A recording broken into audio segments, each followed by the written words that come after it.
Hello and welcome to the Tifo Football podcast. I'm Joe Devine, and I'm now joined by JJ Bull the Bullard.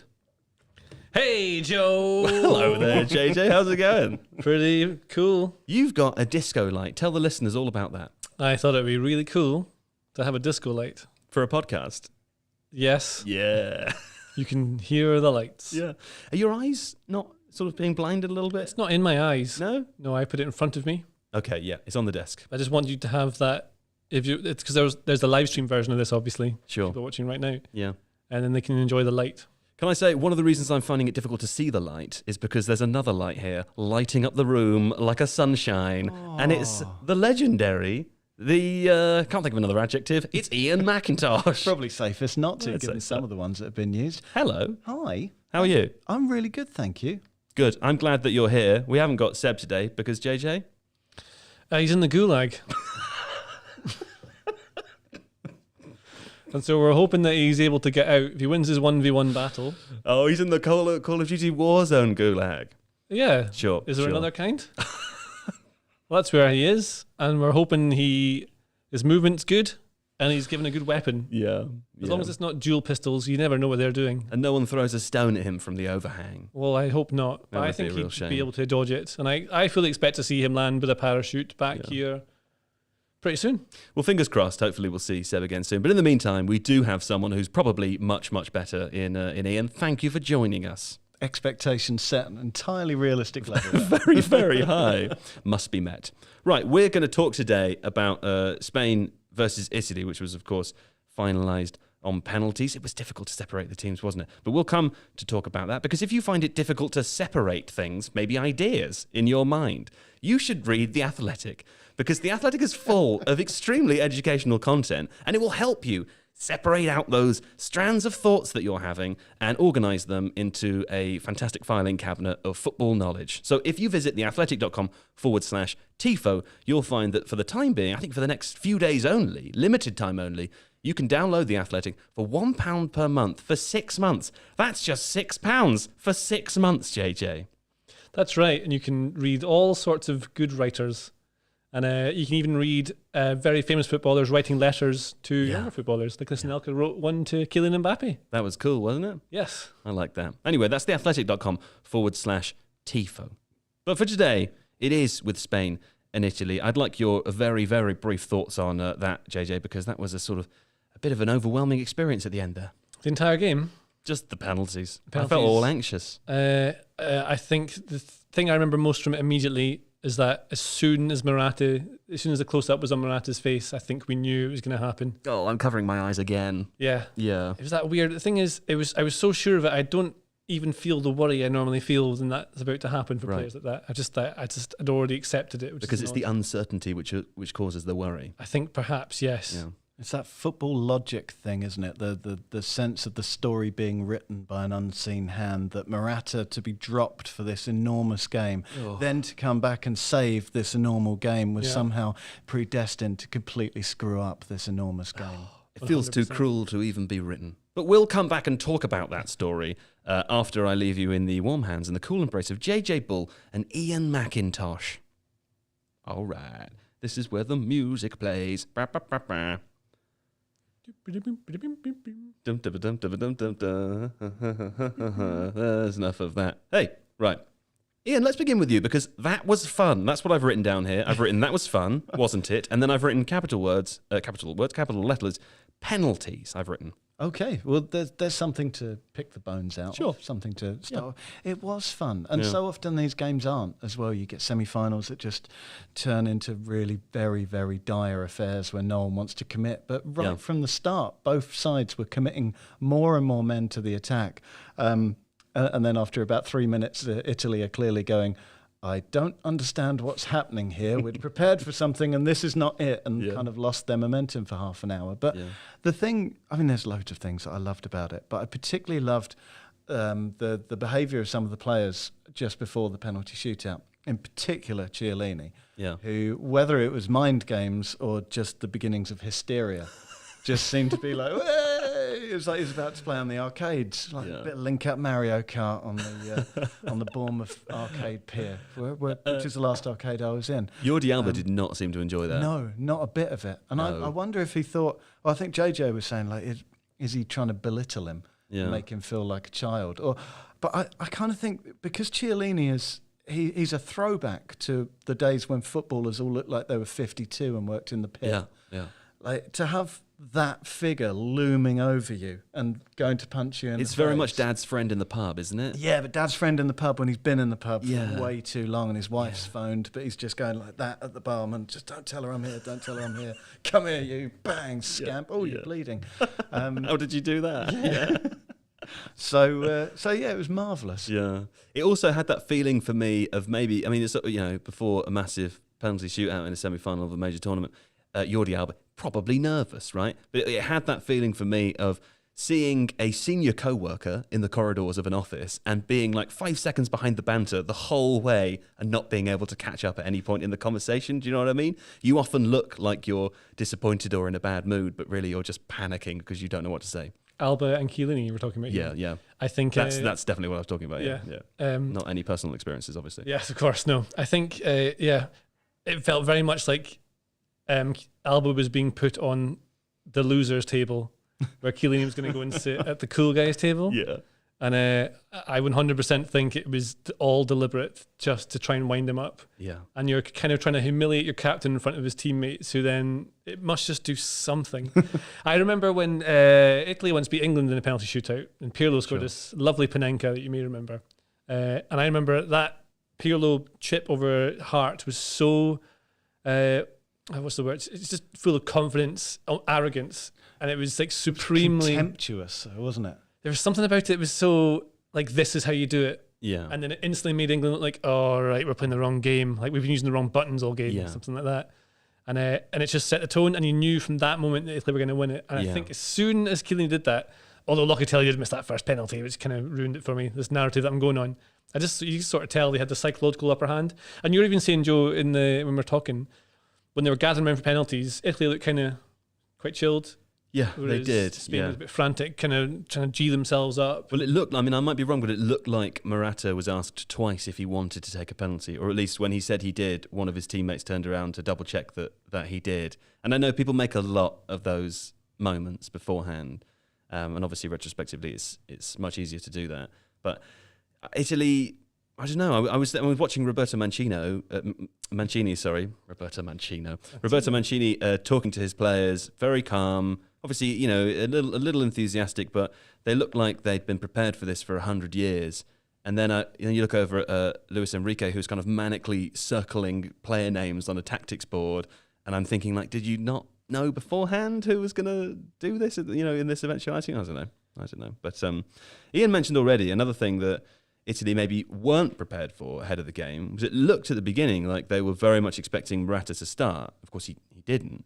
And Spain had a kind of false nine thing going on instead, which for the first half, pretty much the entirety of the first half, while Spain didn't have a huge number of chances, JJ, or at least clear-cut chances, Italy's defence seemed like they didn't really know what to do at times. This is the first time Italy have had a team really going at them and be able to keep the ball well, and Spain are effectively doing very well what Italy are now trying to do. So Italy are trying to get to that place where they can play like that as their natural game. And this is about 2 years of work of Mancino, trying to get the team to play this way. And one of the things Mancino has worked on so hard is to get that kind of play in place. Spain obviously done it very well for years and years, and you think of the golden generation. What year did they win the World Cup? 2010? Something like that, yeah. I can't remember which one it was. 14 was Germany, it doesn't matter. 2006 for Italy. Italy in 2010 was Spain. That's the one. Yeah. So that was what we think of the peak era when you get Xavi and Iniesta, right? So then you think now that was 2010. We're now in 2021, aren't we? Yes. Sure. So it's 11 years past. There's a whole generation of players who will have formative teenage years, who will have come through, and younger, who have learned to play in the way that coaches are trying to teach them to play in that way. So it's very natural. And you saw, I think later in the game, you saw how quickly Spain were passing the ball. Like, the tempo's very important, but there was real fizz to each pass. Like, they were properly slamming it, and it doesn't matter because they're just controlling it, even with one touch, to pass it out again. So Italy are trying to press them in the way that they've pressed, but Italy haven't played many good teams. They've got this amazing run under Mancino, but they've not lost any games. So it's taken them a long time to face someone like Spain. You see, I mean, I know it's kind of obvious to say. I'm not playing for sure. But that's when you see how that press instantly becomes a problem, and they set up to play against Spain in a certain way, because Insigne, you can see it early on, they're very narrow, especially out of possession. So normally what happens, I did a lot of Italy watching before the tournament started, because we did a thing on them on Tifo IRL. And normally what happens is that Insigne and whoever's wide right, Berardi or Chiesa, they stay very wide, and the defenders are more or less kind of tight in their four. Then it transitions to a back three. And then as the left back Spinazzola gets on the overlap about midfield, that's when Insigne comes inside, and that's what they did. Against Spain, they were very narrow, and I think it was so they could have more bodies together so that they could press Italy more effectively. Yeah. So when the ball drops, there's more players around them to be able to pick it up. But then Spain was just passing around them. And I think that false nine thing might have been so they have more control of the ball in the final third. Maybe. Not even about getting them behind them. They know they're going to play a high line, but if you just pass around them, it's going to knacker them out. It seemed like every Spain player was between the lines all the time, you know? Yeah. And I know they have that feeling when you watch Barcelona too, but Bonucci particularly and Chiellini, it felt like they weren't sure whether to step up or to hang back. Like they're not the older defenders now, they're in their sort of senior years, so you don't want to be chasing back Spain's fast attackers. It just seemed to cause a little bit of chaos anyway, but Spain didn't capitalise on that really in the first half, and then something shifted after half-time. I'm not entirely sure what it was. Obviously, after the goal, the game opened up a lot more, but before that, it looked like Italy just started to counter-attack in a way that they kind of hadn't done in the first half at all. So in the second half, the first thing I noticed in the second half was that Insigne started wider. So you'll see he's closer to the touchline, and he picks up the ball for the... I think... Who scores the first goal? What's his name? Totally forgotten who scores. Yeah, such a long time ago. Oh, yeah, Chiesa. Chiesa. So I think it might not be the goal, or it was a move before that anyway. But at the start of the second half, Insigne, regardless of what I'm saying, Insigne is wide left. And it means that they've got not an out ball, but they've got a way to get the ball out wide. Yeah. And one of the reasons I think they shifted this is that Emerson's a natural overlapper. He's always going to go in the overlap because he's left-footed, and that's what you get from him, because they really miss Spinazzola in this game. Yeah. Who can overlap. He can end up on the right wing. He's done that. He's basically he's about three players in one. He's like Kante for them, essentially, starting in that position. And they really missed him. And the things you saw from Emerson, it's not just that. I don't think Spinazzola is some amazing like Roberto Carlos style fullback that you need to, Cafu or something like that. He is just really, he's got a massive engine. Like he can just drive and drive and drive. I don't know why I find that funny. Sure. He can drive and drive and drive and drive, full of stamina. Like a big car. He's like a big car. Yeah. Exactly. Mm-hmm. So he drives his car very fast, all over the pitch.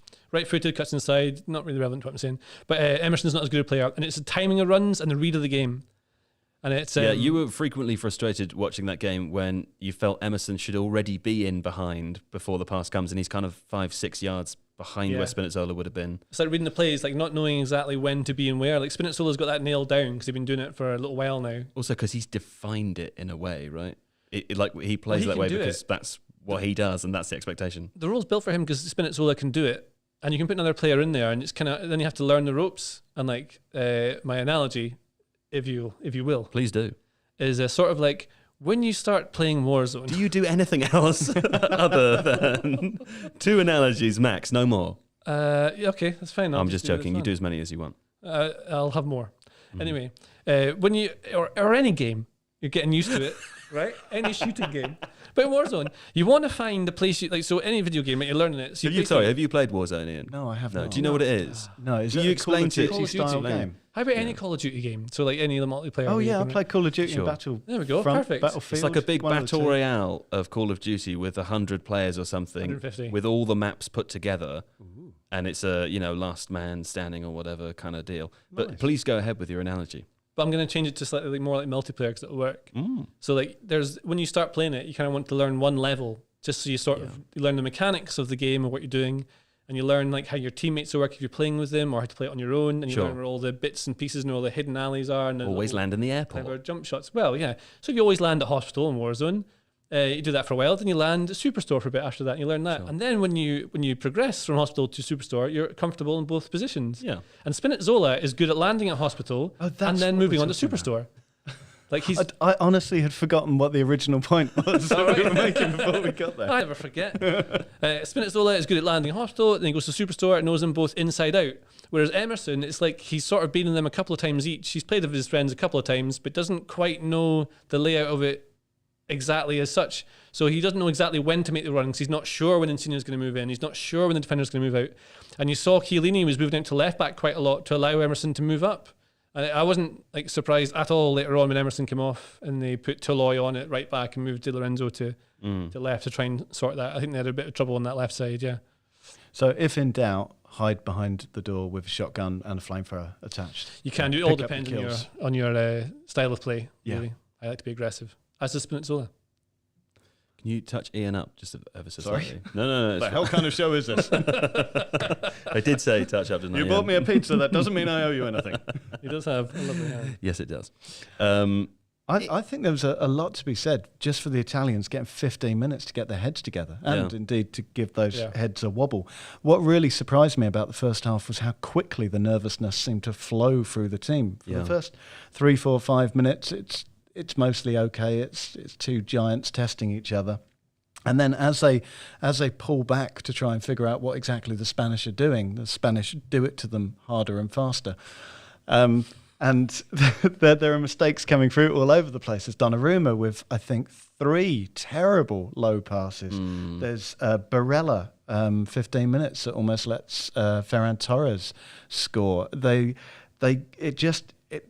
It seems to get out of control very, very quickly. And I think if Spain were more clinical, that could have been critical. But just the opportunity to get in the dressing room and go, everyone take a breath.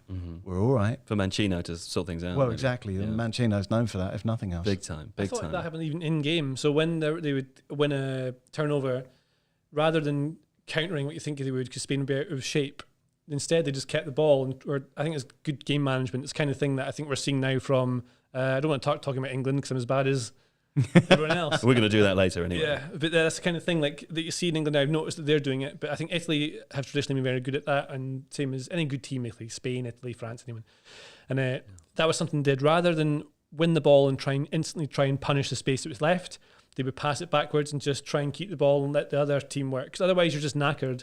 And you see, because what they want to do is pass around a bit and then fire the ball into a space where they can take advantage of it. They're playing lots of balls over the top for someone like Chiesa on the right and Insigne, and even Immobile. They're trying to get Immobile in behind. Not the quickest of guys, but you can do it because Spain have that high line. Yeah. I liked it. I like what you said there. Thanks. Yeah, no problem. I was going to say too, I thought about, as you mentioned in the first half, Italy looked a little bit panicked after 10 minutes or so. I don't know if this is just my perspective, like the way that we've talked about Italy here is sort of as contenders from the beginning, from the first time we saw them play against Turkey, I think was their first game. And, seeing the number of chances that they create, a number of lovely goals that they've scored, they looked kind of clearly like a team that could make it to the final, and certainly a lot better than I thought they were. And in some ways it looked to me, through my perspective, which is probably entirely wrong, that they realised that they were a lot better than they thought they were. And it's got to this point where they play in the semi-final, the first 5 minutes against Spain, they come out swaggering like Italy should, and then sort of remember 5 or 10 minutes in, it's like, oh, this is still Spain. I know it's not Spain of 2008, 2012 or whatever, but actually we haven't touched the ball yet, and maybe we should be a bit worried that, maybe we shouldn't be swaggering, basically, is what I'm saying. Yeah, and I think that there are times... they were swaggering. You have to look back at what Mancino has done over 2 years. It's just never going to end, is it? The way that he's picked them up from a team... 3 years, of course. A team that didn't qualify for the World Cup and built this run of momentum. And maybe we also underestimate that they have lost... Not so much their outball, but it was their thing. The man on the left, he's 3 players in one. He can go to hospitals and shopping centres and such like. There's a reason everyone was talking about him. Yeah, then maybe other Italian teams that we've seen fall so short in big international tournaments wouldn't have been able to cope with a first half like this. Yeah, there's maturity there. Well, there's one player in that Italian team that didn't really seem to be phased at any point, and particularly when he scored his goal, Federico Chiesa. It was a lovely goal, wasn't it, Iain? Yeah, he seems like a cracking player. I don't know how he got the space for that or how he had the composure to do that. And once again, I think I was banging on about it most of the second half. Spain were overcommitting. And obviously, they felt like they'd lost their moment of advantage. They knew that they should already have been at least one goal to the good, and they were really slow to react. This time, Donnarumma does get a good ball out. Admittedly, he only rolls it out about 6 foot, but it's baby steps when you've made that many mistakes. Bang, up the field, and it's just such a great finish at it was such lovely. A difficult time. Yeah, you made a very nice noise when that goal went in, JJ. Chiesa goal. Yeah. Yeah, the technique to hit it, I don't think he even curls it that much. I think he gets, he more or less hits it straight and just gets dip on it into the middle. It's why the goalkeeper looks so lost. Yeah. He must be convinced it's going wide. Chiesa makes things happen by being very direct. Great choice of starting him. I think Berardi is a bit more of I can say silky, but that it's a bit cute, a bit more cute. Yeah, a bit more cute. And Chiesa is basically spiky. Yeah. Like if you caught him in Pokemon or something, he'd be spiky and get away from you. Yeah. Berardi would be like nice and sitting in an egg. Sure. Yeah. That's what he'd be like. He's like Federico Chiesa is like a big slab of tasty chocolate or something, It's lovely to eat, but you feel like it could hurt you a lot if it hit you over the head. Is that right? Is that a good thing to say? I think Chiesa would be like spiky, like you've got spikes on a cactus. Sure. Yeah. No. Chocolate on a cactus. Chocolate on a cactus. What am I saying? No, that's the one. I think you've nailed it. Check this out. The XG is 0.7 for Italy to 1.6 to Spain. Yeah. Michael Kelly. I guess that kind of makes sense. I think Spain missed a lot of chances. They had. We haven't really done justice to how much of the ball they had. I mean, they didn't have a huge number of clear-cut chances in the first half, but they definitely dominated the game. Like you were making again more different noises every time they passed another Italian player. They passed the ball around in Italy's half with ease. Mm-hmm. Things changed slightly in the second half, but only really in Italy's favour for the 15 minutes around where the goal was in the middle. And in an extra time, Italy looked like they were hanging on for penalties at points. I think Oyarzabal was guilty of missing a few chances. He was unlucky with the first touch. There was one ball that Pedri, who I'm sure we'll talk about, was one of the best players in the game. He's one of the best players in the tournament for me. But he fires a through ball into Oyarzabal, and his control just doesn't take him into having a shot just behind him. He's really unlucky with that one, I think. You might say a better player like Pedri probably would have controlled it, even though he was passing it. And Olmo as well had a couple of kind of half chances, played very well, I thought, Dani Olmo, but again, just not quite. The thing Spain missed, I think we're talking about it, is they had someone that finished. If they had Lewandowski, they'd be amazing. But that's the same for any team, sure. really. I think Oyarzabal. Yeah. Have we decided? We weren't sure. Luckiest man in that Spanish team, because if Italy had held on to the 1-0 lead, all the Spanish press would be talking about was the miss that you've just described, and the one that was just as bad, the missed header in the second half, and then he gets hauled off towards the end, and you're looking in his eyes and this is a man who knows what the newspapers are going to do to him over the coming 20 to 30 years, and now no one will remember because Morata saved him and then saved him again in a different way, taking all of the bullets. Well, we'll talk about that after this break. We're back from the break and we want to talk about that now because I want to ask you about the Morata goal, Iain. Obviously the end of the game drastically changed what the story would have been. But at this point, the story was a lovely story. Yeah, and it's such a strange goal to score against an Italian team. And even an Italian team that plays on the front foot and stretches teams out on the flanks. It's not, it's not the Italian team, certainly, that I grew up with. But even so, to see that much space suddenly open up in the middle, and for just a simple 1-2 with Olmo, who I must echo was absolutely brilliant tonight. You just didn't expect that sort of goal. Yeah. And as soon as you see Morata onto it, it's like I was saying at the beginning, it feels predetermined.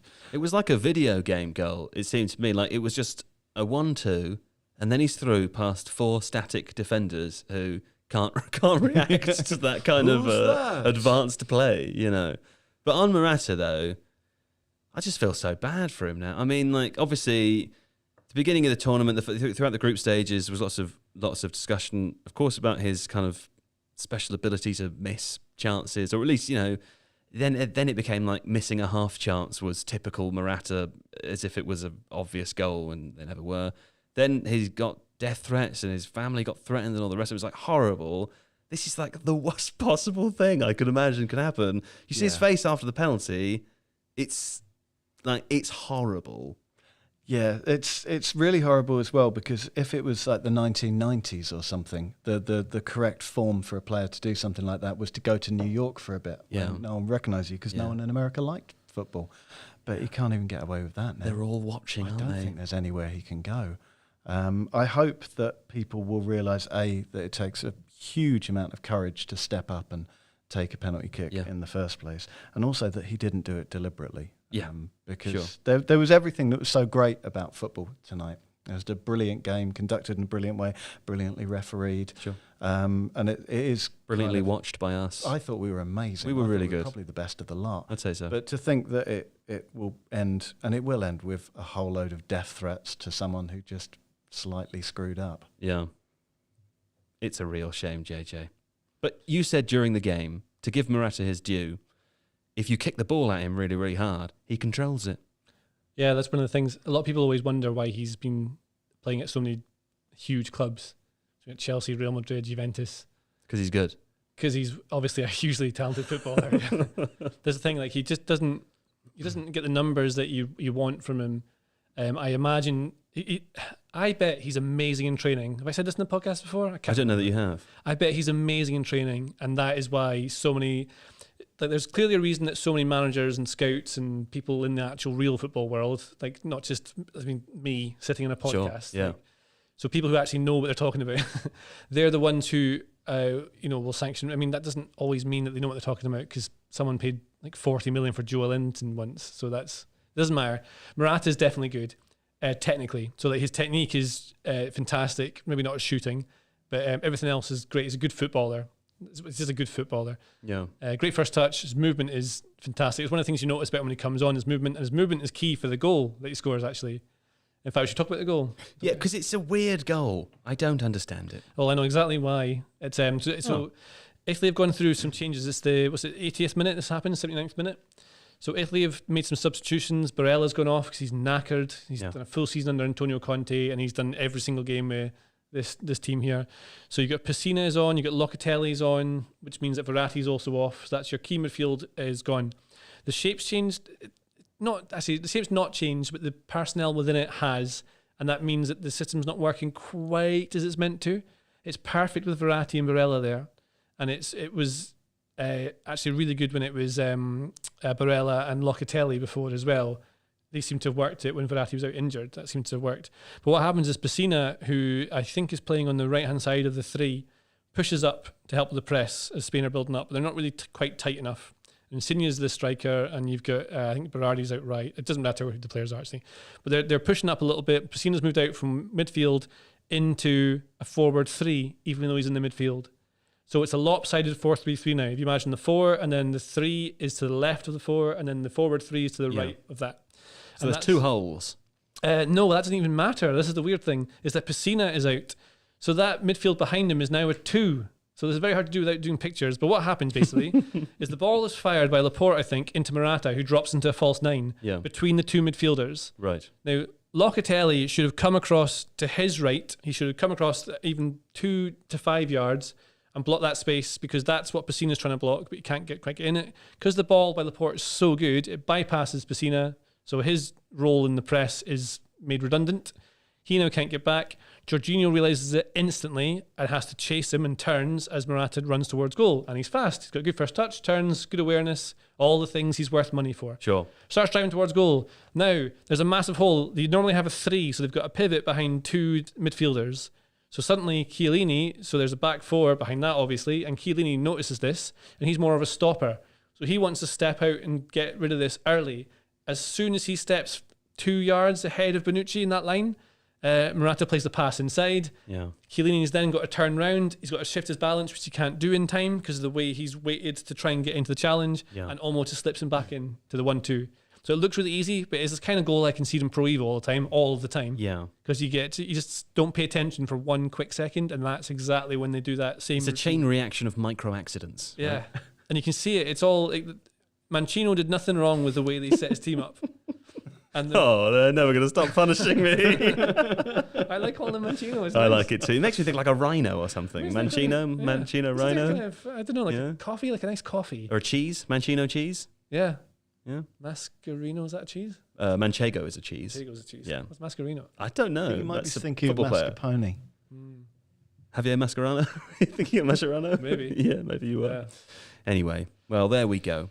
Can I ask you about Busquets? Of course he can. Because he's 33 a week after the final. Good Lord. And I tell you what, he played like a 31-year-old today, didn't he? He looked like a 43-year-old when they took him off at the end, didn't he? He was very good, though. He does need that break now. You know, he needs his little sit down. But goodness me, he can still control the game. Oh, and he's so important for the players around him because it is quite a young team. Yeah. And you've got someone there who was a kid in, well, two of the greatest teams, the Barcelona team and the Spain team of the same period. So, you know, he's got more experience than anyone when it comes to trying to keep up with the very best in the world.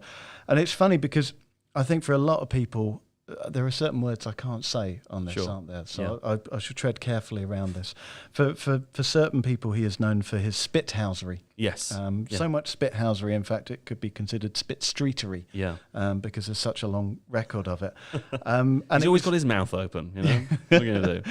But it was really nice to see him do what we know he really can do, and just dictate a game and just straight-backed, head moving around like that, looking for angles, looking for moments. And he does it all so quickly that often you take it for granted, but it's just coming in, going out, coming in, going out. Yeah. He's had a hell of a career. And it's amazing to think that he was, you know, a few years younger than Xavi and Iniesta in that team, because like the role he plays is, I guess maybe inaccurately sometimes, but considered the mature role, like of the player who does exactly what he does, which is, you know, the simple pass. He keeps things ticking over. He's always in the right place, and he can play that killer ball. Yeah, but he was one of the younger ones in that team. Yeah, and it's amazing. He had to step up quickly because for the Spanish team, he was coming in after Senna, who had been so pivotal to the 2008 team.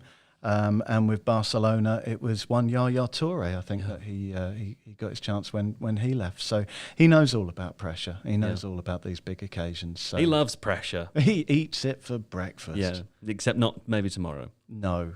On Spain, though, JJ, I was talking to Seb at halftime. From where was he again? Where was he? You got comms he's in the Gulag, isn't he? He's got comms in the Gulag. He was waiting before his one-on-one began. Oh, the little bit with the TV monitors. Yeah, he had the TV monitor, a bit of, you know, 1 quarter for a phone call there. No big deal. Anyway, the guards were fine with it. But he was talking to me about the game that he had watched also from the Gulag. And he said that he wondered if, because when we talk about Spain, we think about 2008 to 2012. We think about the incredible golden generation of players, maybe the best international team of all time.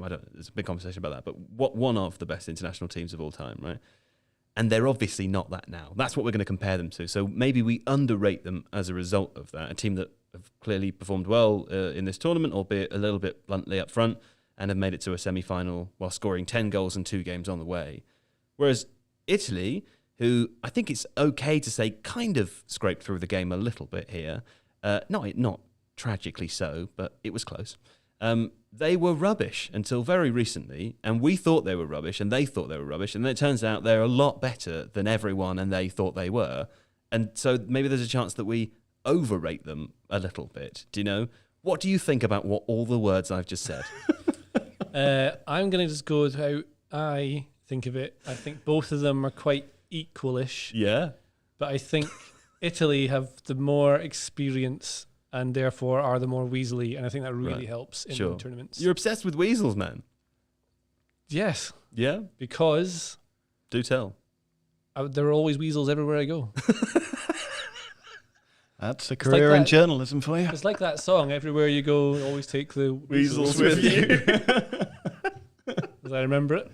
I got correctly. Well, if you will take them with you, they'll always be there. I mean, you know, it's... Just find a way in my bag. No, one of those contradictions of life, isn't it? Oh... To be serious, I think... JJ's unplugged his disco light. In terms of, like, are they overrated, Italy? I don't know. I mean, that's just...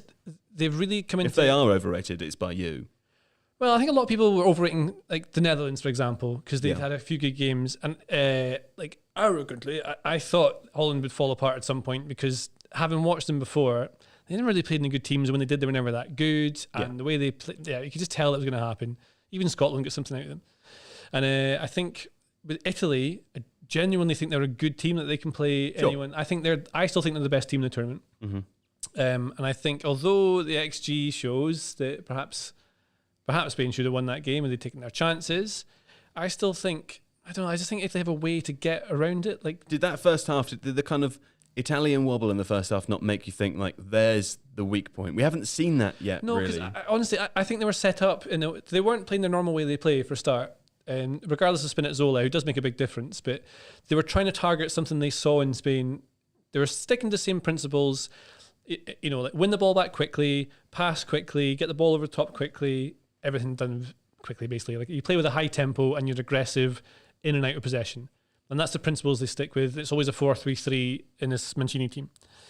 And I think with Spain, they thought if they squeeze it a little bit, Spain are going to always try and play out from the back, and you might be able to stop one of these passes out from the back from Garcia or Laporte. And that's where you can stop them. If you just get a turnover, and they won the ball high up the pitch a couple of times, did it early on, just weren't able to turn it into a goal. Even playing Chiesa direct, getting on the outside of them. And you saw in the second half when they changed it, they had a lot more fun with it on the break, because Spain are going to...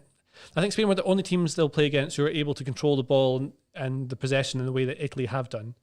England can't do that. Like, they can't do that. I don't think Denmark can do it either, whichever one of those gets through. I think, in terms of them being overrated, I think they're probably just... I think they're rated. They're lovely horses. It's just like you said on the eve of the tournament. I think they're lovely horses, yeah. They're lovely horses. Yeah. Is that what you think? I mean, he said a couple of times now he thinks Italy are the best team in the tournament.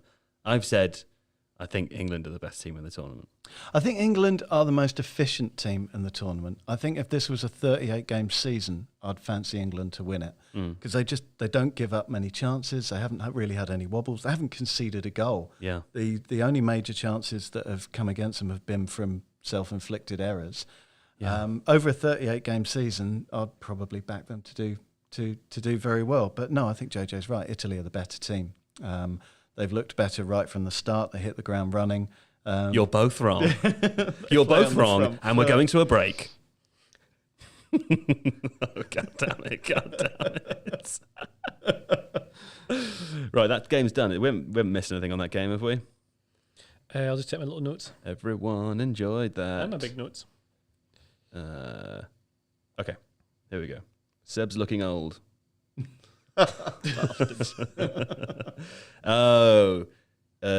Yeah, hold on. I've got, yes, a gentle zucchini has reminded me of the one thing we have missed. Okay. We are back, and gentle zucchini in the live stream chat has just reminded me of the one thing that we have missed from the Italy-Spain game. Incidentally, if you didn't know, we are live streaming our podcast recordings throughout the rest of the Euros, so that's just tomorrow and Sunday. You've missed most of it, but, it's been a great time. Don't know why I'm bothering to do this promo now. Anyway, Gentle Zucchini reminded me of Iain, Jorginho's lovely little hop penalty at the end there, where the keeper sort of, I think as JJ said, just seemed to kind of give up as soon as he saw what had happened. Isn't that the coolest thing that anyone's done on a football pitch? It was extremely cool. Possibly ever. Yeah. Outside of the Hungarian player whose name has dropped out of my head in 1953, who sent I can't believe you can't remember it. Sent Billy Wright completely the wrong way and was memorably described by Geoffrey Green in the Times, Billy Wright, England captain, like a fire engine going to the wrong fire. This Hungarian inside forward turned him inside out and put quite the infliction of humiliation on the England team. What was my original point? Yes, coolest thing that's ever happened on a football pitch. For that penalty at that point, in that way. Yeah. Ice cool, huh? Has he no heart, JJ? He destroyed him mentally. Yeah. Like it's the way Simon looks at him, I think I need to watch it back, but it looked to me as though he just sort of, as soon as he ran up and did a little hop, he knew he was beaten. He went one way and just clapped his hands like, you've beaten me. Like, fair enough, you've just done me. Did you ever play Tekken 3? No, Street Fighter 2 is my peak. Well, in Tekken 3, there was a character called Paul, aptly named. He was the most excitingly named character. Did he wear a shirt and he wore a kind of like arms torn off karate suit. Anyway, orange colour with a sort of Johnny Bravo style hair. His special move was one of the easiest to remember because it was just X and square and hold back. And he sort of does a power-up punch, which you can hold for good old 5 seconds before he lets go. And Jorginho's penalty reminded me of Paul powering up the full special punch, which would take all of your life force away against an opponent who only had a smidgen of life left. You know, it felt like it was unnecessary, is what I'm saying. I understand entirely. Yeah. Could I just say that the entire chat room is screaming pushcas at me? Oh. Which I really should have known. I was just In which worried. case, I'm not surprised. I was worried it might be the other one. It was whose name Frank I Puskás. can't remember. Nando Hideguchi, I think That's you're thinking the of. geezer. Yeah. How But do no, I know it was that? Pushcas. That Because is you're weird, pretending isn't to be a it? fool. And for the person in the chat room who said, "Was I there?" Thank you very much. Just a little bit of grey. Well, thanks to the chat room. Anyway, the Jorginho Hadouken says, "This is the way." Yes, please. That is the best comment of the Euros. Right, let's talk about England now, because there's nothing I'd rather do. Iain, how excited are you? You're a normal guy. This feels important, doesn't it, as a normal guy? It does feel a bit important. I mean, it's only the fourth semi-final in my lifetime. Sure. And it feels kind of weird because, as we were saying earlier, this England team is both likeable and good. And I'm not sure we very, very often got to use even one of those words about an England team. Yeah. Let alone both at the same time. It's nice, isn't it? Yeah, they're good. And I think more than anything, I'm just happy that they've got this far, because you know what everyone is like. If something had gone wrong early doors, it would have been tear it all up, start it all again, we'd be throwing away all of the progress. And I think if it wasn't England, then I would be looking at this game thinking, you know, they've got a real chance. They've got a real chance of going all the way. As I've said before, they're efficient, 38-game season. But because it is England, and because I've been hurt so badly in 86, 88, 90, 92, not in 94 because we didn't make it, and so on and so forth. You got the trauma. Yeah, I don't really know what to make of it. I watched England-Germany completely sober. I just watched it with a cup of tea, just sort of taking it all in. I've never done that with an England game. Right. Or indeed many Tuesdays. But it was, I don't know, it's affecting me. Well, in a how very did you come strange out of that way. then? What was it like to watch it in that state? What, sober? Yeah. It was amazing. I can remember everything. If I'd have done that when I was a journalist, I'd have gone a lot bloody higher, I tell you. It was weird. It was sort of taking it in almost in this detached sense of looking at England and understanding why they're so good, and seeing the trust and the faith between not just themselves and the manager, but between themselves on the pitch. There's something extraordinarily pleasing about them, and that just frightens me. And yet, Italy are going to win, according to you. Well, no, I didn't say that. No, that is true. You didn't say I think that. Italy are the better team. I'm sorry. Okay. But I think when it comes down to it, on the final, on the Sunday, in the final, with the eyes of the world on them, I think Denmark will put up a really good fight. I think Denmark have got a great chance here.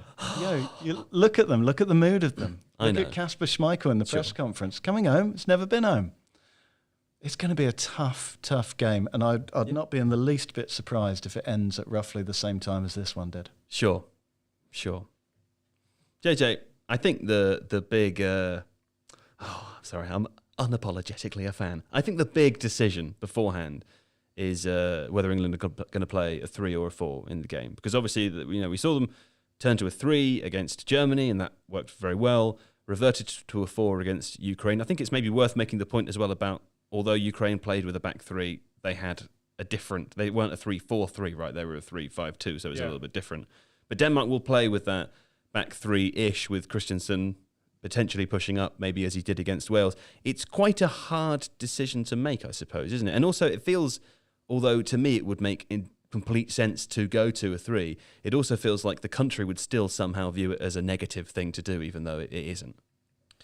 I don't think it would be necessarily negative. I think it's trying to deal with... So the first thing you got to think about is that Denmark play with wing-backs, and I think if you look at how the best example of this in the tournament so far is how Germany absolutely destroyed Portugal. Yeah. We play with a back 4, like a 4-2-3-1 they play, which is essentially what England normally do. And because the wing backs were getting over, if you bring one of your wide midfielders back, wide forwards to track the wing back on both sides, suddenly you've got no way of getting out because you're trapped and you've got loads of guys in the middle and it doesn't really work. Or you can switch to kind of match them up 3-4-3 and have wing backs, so you're basically man for man. And if you think your team is better than the other team, you don't really have to worry about that so much, I would say. So against Germany, they're a dangerous team, so match them up made perfect sense because you're not leaving yourself prone to any overloads that Germany will be able to get. and you know they're going to play two in midfield. You can have two in midfield and try and win the game elsewhere. That's what you do. Now, Denmark play with a central two, but Christensen. So against Wales, they changed from the 3-4-3 to basically Christensen moved into like the defensive midfield slot, changed it to a back four, but it was never actually a back four or a back three. It was just constantly changing. And that midfield three that he creates, I wonder if that might make Southgate start with kind of the 4-3-3 or 4-2-3-1, because then he has the option of maybe moving Rice back into the into the defensive strata. So you've got a three, and then straight away Shaw and Walker can push up the pitch. That's something they can do. Stones move out to the right, so you see like Maguire, Stones, Walker, and Shaw. The back four would suddenly be Shaw, Maguire, Rice, Stones, and Walker. That's my weird thinking. Might be overthinking that. It's not something he's done yet. Yeah. Might be unnecessarily experimental, but it does kind of make logistical sense with it. I think he might just go with a kind of regular 4-2-3-1, but rather than playing Mount, he might put in someone like Jordan Henderson. If he was fit, that would be the game to put him in, because you can... Denmark are really hard.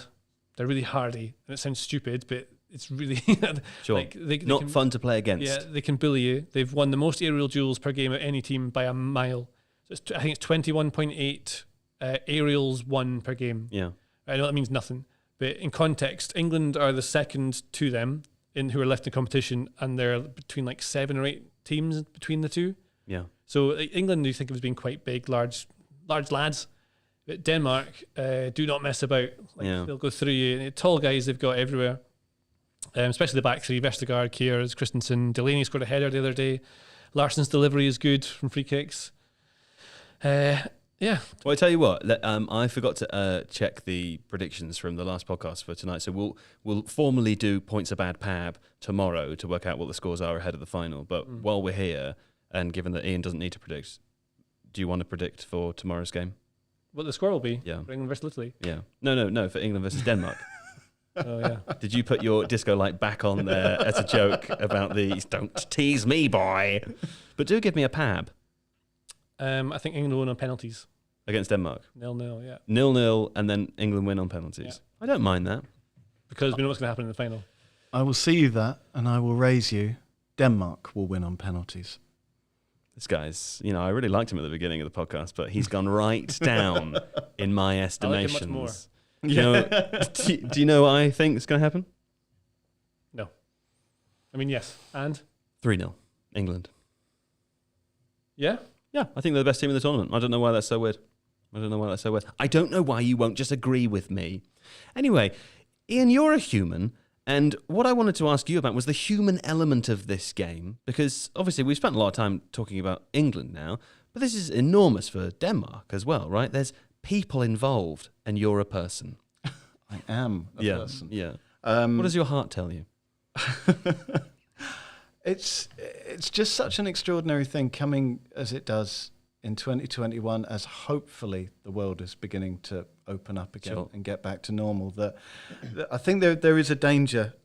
Call me crazy, but there's a danger of English people fixating on themselves and only being concerned about themselves. I don't know what you mean. But Denmark have had exactly the same 18 months as we've had. They've had the horrors of the Christian Eriksen thing in the first game as well. They're a team that's bound together by everything that they've been through, and they're also a team that no one expected them to get this far. So they're just having the time of their life right now. They fear nothing. There will be an awful lot of people tomorrow who are watching their first tournament, and often that's kids watching it for the first time. But I think this England team and the fact that there's live sport to watch that people are in the stadium for is bringing loads and loads of new potential fans in. Yeah. And there's going to be a lot of people who, out of well-meant ignorance, will think, we avoided Italy and we've avoided Spain and we've got Denmark and it's going to be easy. It's not going to be easy. No. It's going to be an absolute battle. Yeah. To score those 3 goals, it's going to be tough. Yeah. But that's great. That's what it should be. Sure. It's going to be like 1990. It's going to be like 1996. I have a horrible feeling that it's going to be like those things for all the same reasons. But again, that's the traumatized version of myself trying to get out in front emotionally before I break. Yeah, I know what you mean. I'm trying. The thing is about this tournament is and I very much respect your trauma and your action here. I'm trying not to do that because I sort of want to be hurt. Do you know what I mean? I feel like this England team, forget about whether they're good at football or not. You said it, they're good. They're nice. Like, I love that Marcus Rashford has done what Marcus Rashford has done over the last 12, 18 months, whatever. I love how Raheem Sterling is still scoring goals in face of all the criticism that he's had. I love almost every single one of those players, and they feel like incredible role models, most of them. They feel like they're a unit together, a team in a way that is kind of devoid of toxicity. That feels very unfamiliar to me in football land, certainly recently. And therefore, I feel like they deserve me to put my heart on my sleeve and be prepared to potentially be heartbroken against Denmark, because many people's hearts are going to break one way or the other. You know, every time you put yourself out there, sure, you open yourself up, you run the risk of being hurt just by letting people love you and by letting yourself love. It's called love. This is life. And there we go. These are the scars we wear. Did you know that Denmark have taken 86 shots on goal? England have taken 37. He doesn't have any love. He's without love. Just numbers. He just likes numbers. Data. This guy. Yeah, fair enough. But you think England will win on penalties? If they can get to penalties, yeah, I think they'll draw penalties. Yeah, I think the squad rotation that Southgate's done is smart and will help them enormously, because they'll have players that are ready to play. And I mean, Fode's not played for a few games now. He might come in. You might have Grealish come on at some point. Sancho's nice and fresh. So they've got the options, but I really think it'll be interesting to see how Southgate lines it up. I don't think we'll know too much of either. However he sets up, whether it's a 4-3-3 or a 3-4-3, we know they'll be very conservative and they'll wait for the opposition to make mistakes. They'll try and be efficient with whatever they're doing. Yeah, like the whole point is they're trying to work out how do you win a tournament, and you win a tournament by not conceding goals, kind of making the games a bit dull, but then you take advantage of the chances you get, like Mourinho football. Like when it works, you're a genius. When it doesn't, why didn't you use all the amazing players you had? Could I just draw attention to Strachan Stoats?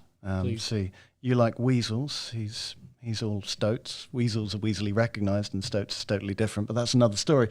Strachan Stoats says, interesting to see the presenters using so many words to describe liking this England team, rather than just saying it doesn't have John Terry in it, and that's good. Don't even need to make a comment. It is good. I will say, though, that using far too many words to say something that I mean is a thing that I do here anyway. So, Absolutely. It's going to happen. Also, I think it must be Seb, unless it's a sneaky Don in the comments, but probably Seb has pinned a comment to the top of the live chat from Jack Brown that says, Ian's lovely skin makes Joe look like a snowman. Have you been on holiday or something? It's just the shimmering shine of... You make a good snowman. Thanks very much. Yeah, I've got the build for it, and if you shoved a carrot in my face, I'd probably hold it in my nose. I shot a carrot at your face. I don't know what I'm saying. It means you're very cold. That means it's the end of the podcast now. I'm pretty sure we haven't missed anything. Probably not. But there we go. Wasn't that fun? To JJ Bull the Bullard. Thank you. Thanking you. And of course to Iain Macintosh, the MacBook Pro. Hasn't been here long enough to have a nickname. No, yeah. Thank you very much for having me. The MacBook Pro. That doesn't really work. You were splendid. Thanks so much for coming. Thank you. What a dream. Wasn't it a dream, JJ? I loved it. It was very fun. It was a dream. Anyway, as usual, thanks to our crack solo team of Don, the videographer over there, and he's about to pop his hand out. What a lovely hand that is. Right, that's the end of the show. We will be back tomorrow, JJ and I, to talk about the England-Denmark game. Fingers crossed. Bienvenue, goodbye, tschüss, ciao, and other things.